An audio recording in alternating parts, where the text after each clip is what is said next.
We're going to do a little technical setup now for our next work, and this is a completely different style. It's been a lot of fun working with the students on the Francis Feast Jazz Waltz. And we talked a lot about what happens in jazz, how is it different from our classical repertoire, and came up with a lot of different things. All right, first of all, we are swinging our eighth notes. For some of you jazzers out there, you'll know that that means we're not playing even eighth notes. We put a little kind of a triplet feel to them. So the students are very adept at doing that style. We also have a lot of syncopated rhythms, we have a lot of modulations, and we have some solos. So today we're going to welcome to the stage playing a violin solo, Ella. Rebecca is going to be playing a viola solo, Tiffany on the cello, and then at the very end you get to hear Jacob with Mr. Newcomb on the keyboard. So this is the Jazz Waltz.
Well, the first thing we did yesterday, after we kind of got to know each other and tuned up and played a few scales, is that we did some math homework. And so this next piece is called M to the third power, which is minor meter mix. And the students have to be very adept at switching from counting from in groups of 2s to groups of 3s to groups of 6s. And so it was a fun math class, wasn't it? Did it beat your regular math class? Yes, say yes. So we're going to play this piece for you today. It's got a great energy to it, and you're going to hear how we keep changing the rhythmic pulse to it all the way through. So M to the third power.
Our final selection today is a wonderful work written by Smetana, who's a Czechoslovakian composer.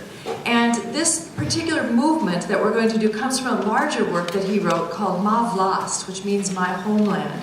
So he wrote programmatic music about different places or times that he experienced in his life in Czechoslovakia. And this one, the Moldau, is about the river, which we learned also. Some people did some research for me because they had to find the name in Czechoslovakia, which was the Vltava River. And so the story, you can hear it happening in the music. We hear the river rolling and people maybe are sailing down the river, and all of a sudden they come to a wedding dance that's on the riverbank. So you'll hear some wonderful wedding dance music, and then they ride back again on the river. Towards the end of this ride, they encounter some rapids. So you can hear the music gets faster and faster, and then the river kind of winds down and ends out in the ocean and kind of ends. So this is the Moldau by Smetana.